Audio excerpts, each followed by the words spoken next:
Hello once again, everyone, and welcome to Kruznik's Sanctuary. I'm your host, Kruznik X. Alongside me is Lord Pyrax, who is currently cooking dinner. So, anyways, once again, we're playing Final Fantasy XIV Endwalker. Last episode, we gathered the frayed Sharlayans and had them chat with the Loporits. And then all of a sudden, Moonbreeda's parents show up, and they have, well, Olyange has a heart-to-heart with them, and a nice little cry, and it was very touching. So much so that I ended the last episode and cried myself to sleep. Not ashamed to admit that. Anywho, we got more important fish to fry right now, so we're gonna move on with the next quest in our quest line, Hither and Yarns. Thou hast my gratitude for lending courage to the Loporits. Not disposed to rest on their laurels, several of our guests have elected to accompany my countrymen to their stations. Some few may still come hither seeking counsel, and so I shall remain to aid them as need be. If thou art needed elsewhere, do not let me detain thee. As a matter of fact, I was hoping you might check on Alice. Last I saw, she was struggling to carry an enormous pile of boxes out the west gate. I could go myself, but we both know whose help she's less like to scorn. Not to mention that, much to my misfortune, I can think of several other things I ought to be doing. Until later. Oh, you dick biscuit. So, in classic tank style, Thancred is shirking the aggro onto me. Oh, there goes Lord Fyrax. Wait, the west gate? Yeah. Oh, I gotta search for her? Damn it, where is... Oh, west gate. Whoops. I'm going the wrong fucking way again.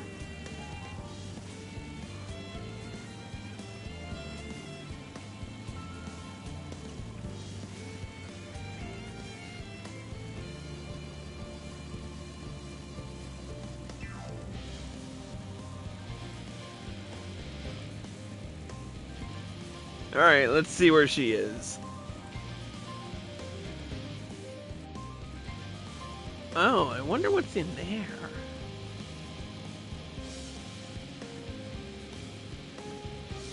Logisticon Beta. Okay. Oh, there she is. Chris, what are you doing out here? No, I don't mind if you help with the boxes, but it's far from the most exciting of tasks. Are you sure? Well, I appreciate the assistance. We need to get these to Aporia. Time is short, of course, but they're full of organic specimens and samples, so try not to be too rough with them. Alphino should be waiting for us when we arrive.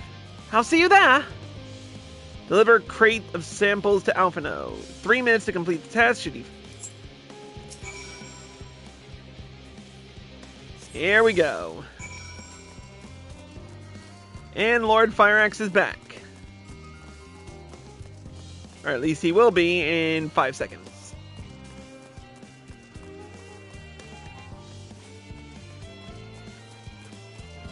Oh, no you don't.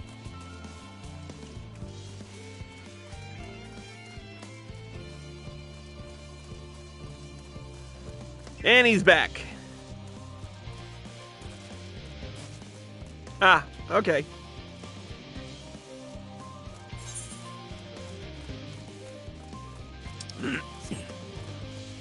I'm just trying to dodge monsters. I was gonna try to take the path, but then one of these big green blob thingies decided to turn around towards the path, and I was like, nope.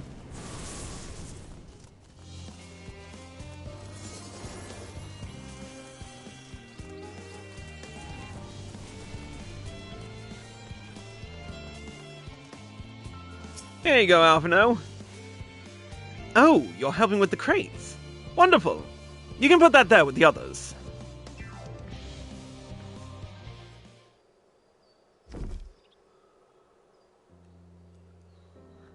You have my gratitude. But how did you come to be involved in this? Thancred shirked the work on me like a classic tank. Then I suppose I have Thancred to thank as well.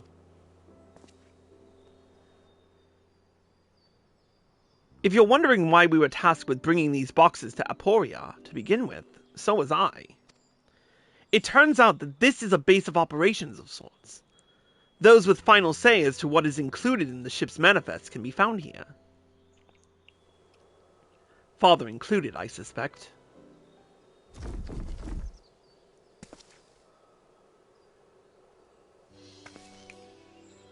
That should be everything.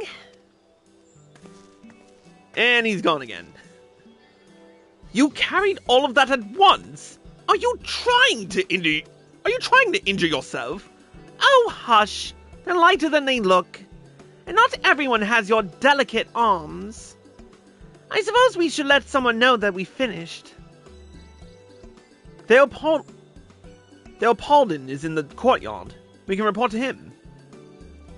Why don't you come along? You should get credit for your assistance at least. Considering where we are, we might even learn something interesting.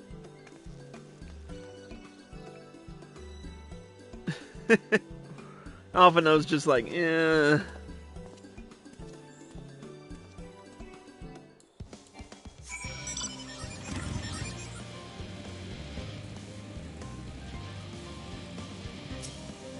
Hello, Aporia. Can't wait till we actually get to the central circuit. But first, attune to the Aetherite. Had to pick between watching and listening. Yep, I figured.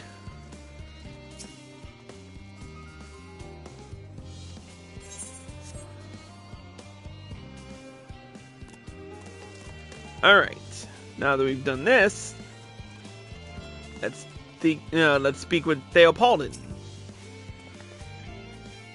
Gods, it never ends, does it? What can I do for you? We brought samples from Sharlayan Hamlet, Series 110. The crates are by the entrance. Ah, thank you. I had expected one of my colleagues, but we are dreadfully short-handed. Just a moment. You are Fortunat's children, are you not? Alphino and Alice, at your service. You're well acquainted with Father, I take it. Quite. I've been friends with your parents since our days at the studio. I remember when you were yay-high waddling hither and thither. Clearly it's been some time since we've met. 'Tis good to see you again, wielding your father's newlets, no less. You knew our parents when they were young. What were they like? Pray, spare no detail. I should like nothing more than to regale you. Alas, I am meant to be in charge here, and reams of paperwork want for submission. We can help with that. In exchange for the sort of stories our parents would never willingly divulge, of course. Very well then. There happen to be 3 sets of documents in need of delivery, so how about you each take one?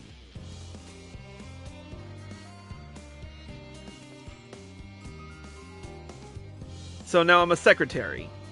Wait right there!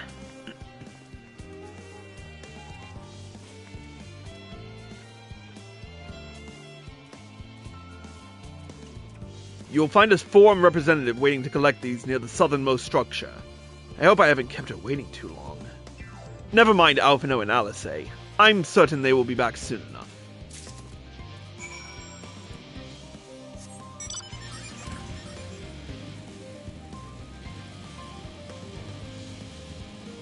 Alright, going up.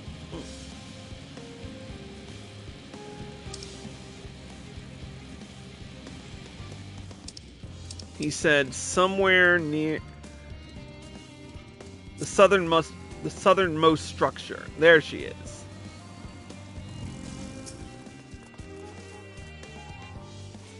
Are you not one of the scions of the Seven Dawn? I thought you were meant to be working on the ether burner.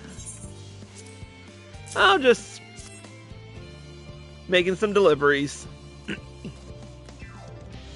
They are Paulton's paperwork. I was beginning to worry he had misplaced his quill. I appreciate your help in seeing these documents to my hands at least. As for your other task, pray keep this between us, but I sincerely hope you Scions succeed. The Exodus is without a doubt the most monumental undertaking in the history of the Forum, and so we must be circumspect in all aspects. Risk is a privilege we cannot afford ourselves. At its heart, however, Sharlayan has ever been a nation of the curious. 'Twould be a tragedy indeed if we were the ones to stymie your pursuit of the truth. Well, good. At least a couple of members of the forum actually, care about the end of the world that they don't want to leave. Anyway, quick and efficient. I dare say you have the talent for this work. The twins' papers only needed to be delivered to elsewhere in the facility, so they should be returning any moment.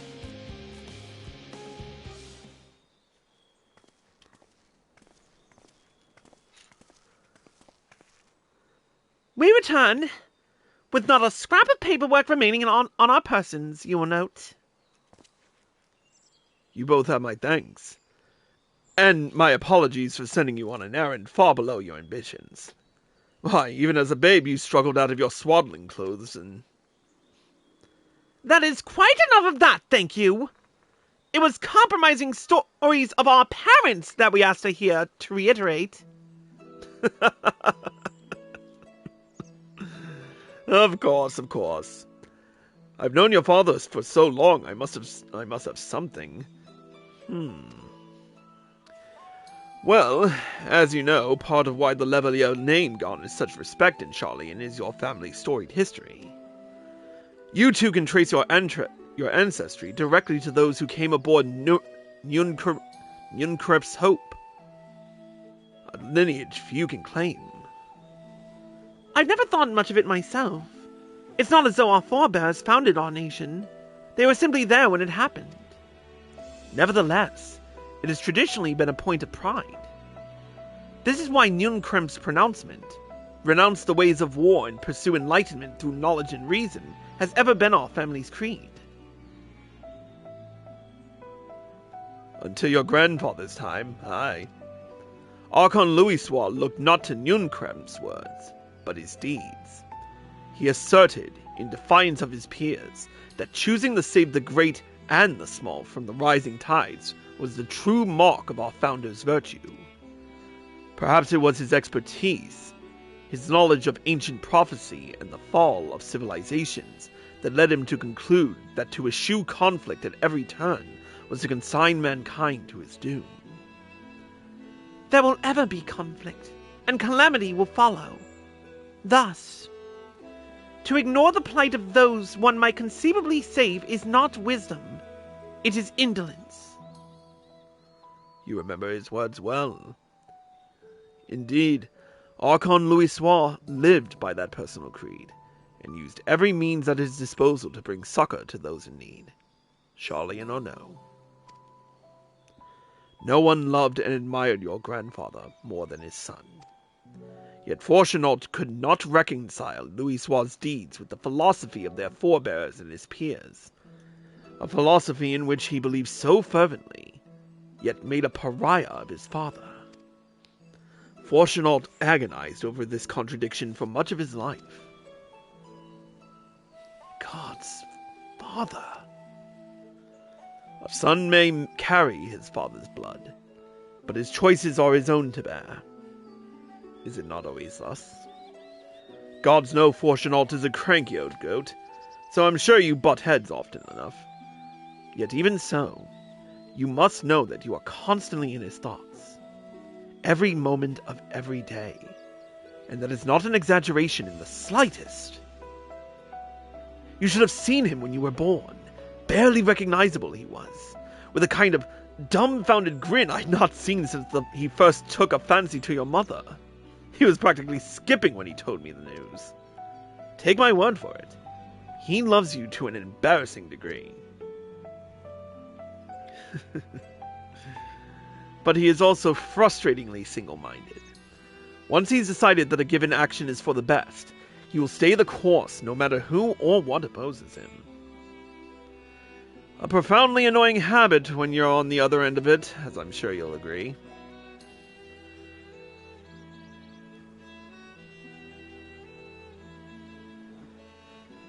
I'll say, thank you for your insight. When next we meet our parents, I shall mention that we spoke. Try not to get me into too much trouble now. I need the form on my side.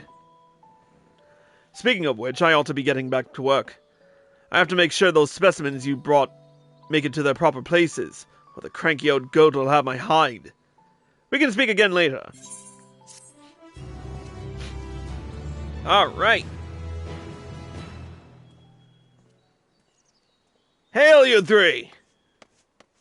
Oh, wrong voice. Graha! Surely Coco hasn't driven you out of the forge already? For better or worse, no.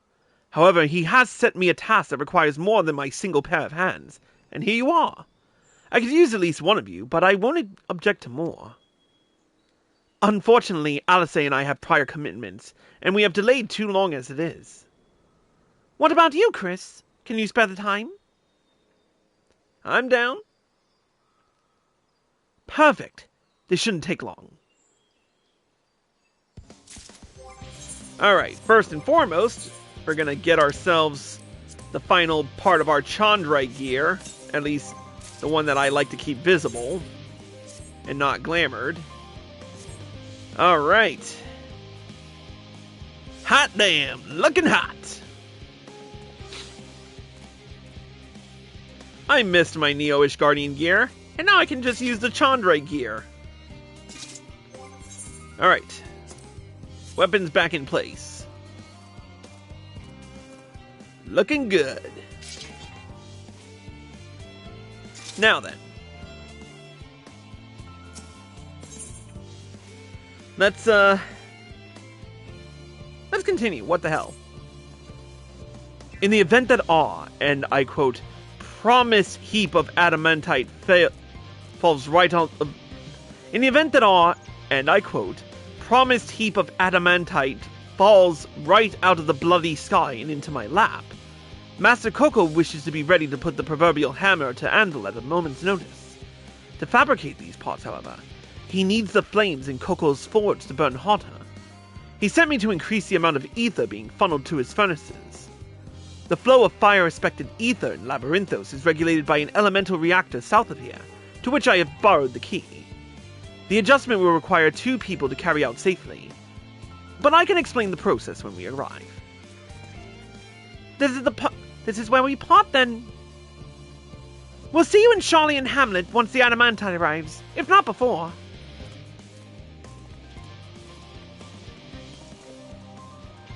This way, then.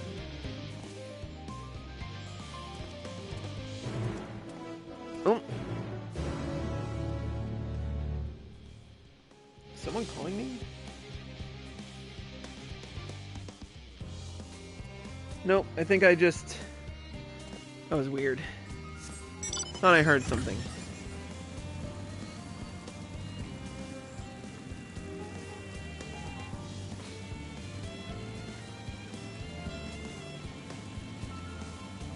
Actually, can we dye this really quick? How's it looking white? Not bad. Not bad in black either. How much do we have of Snow White? Oh, we got enough. Oh, I can't do it while mounted. That's bullshit. Actions and traits. General. Die.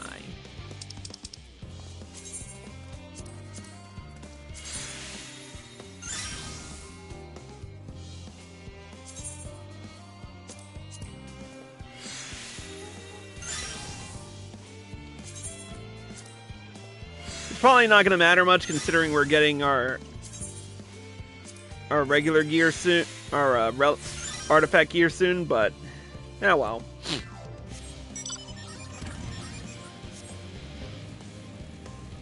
Let's go. Man, we're doing a full-on circle over here today.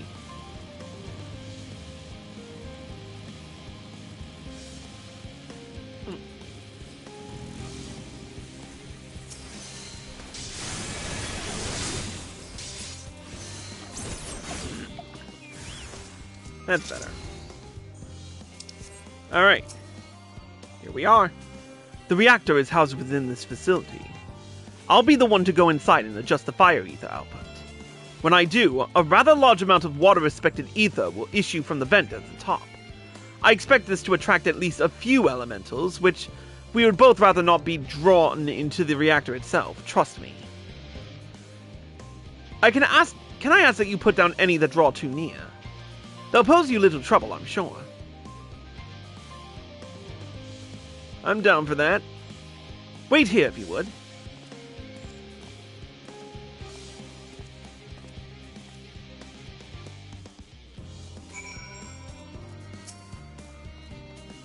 Alright, let's do this.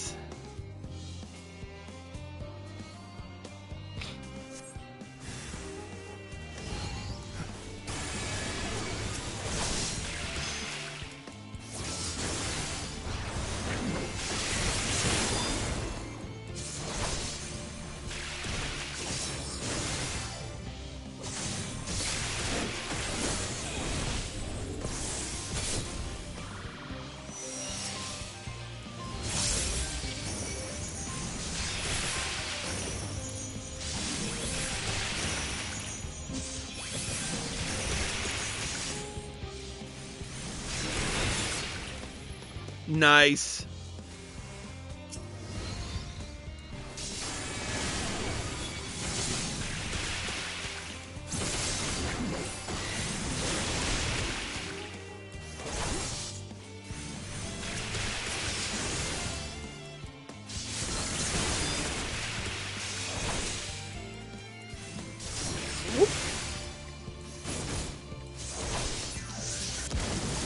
Nothing to it.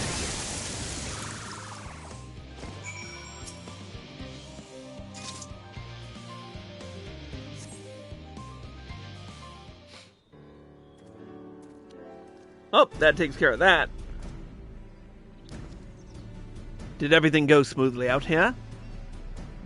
Not low enough. I thought as much. No major complications to speak of inside either.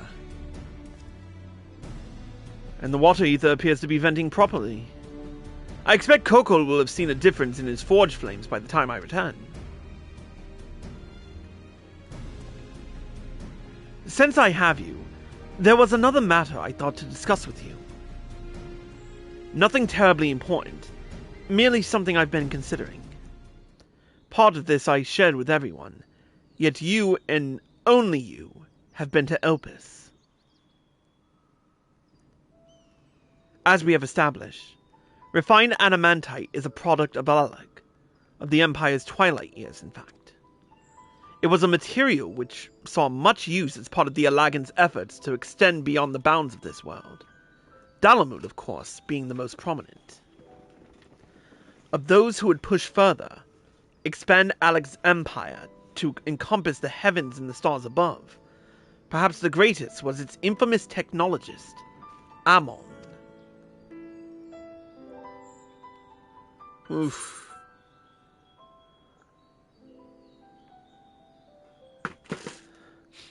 Amon wanted to travel the Sea of Stars?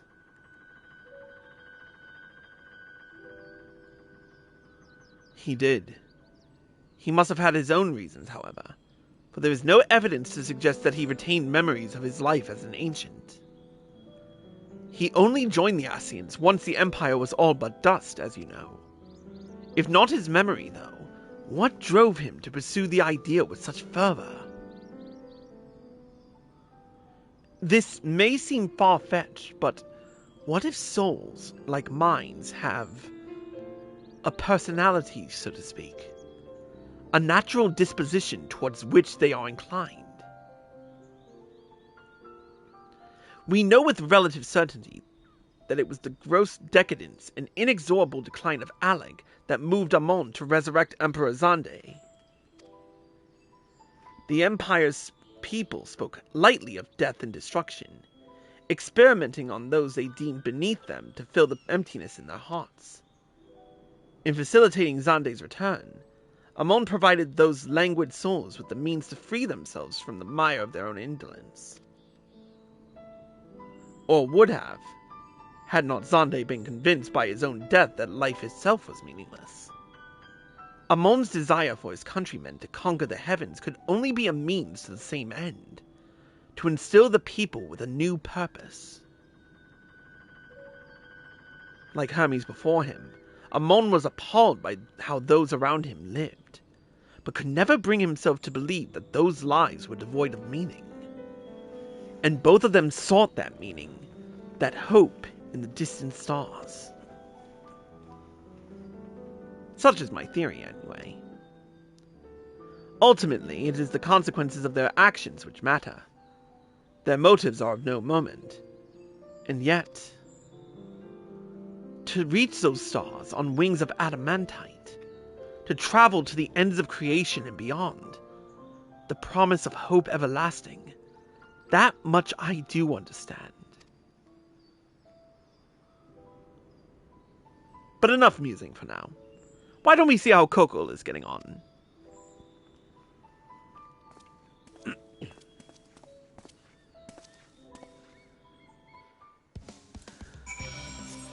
Alright, we might as well just go the rest of the way, seeing as how we're here. Uncover more of the map. Logisticon Gamma.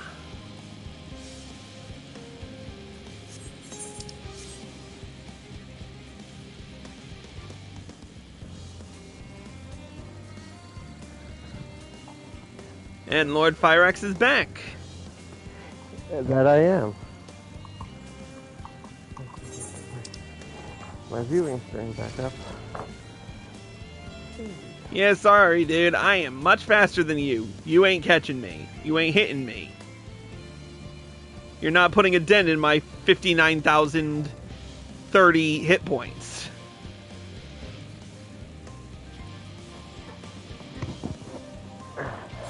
And we've gone full circle now. And only missed a few areas. Anyway, let's speak with Coco.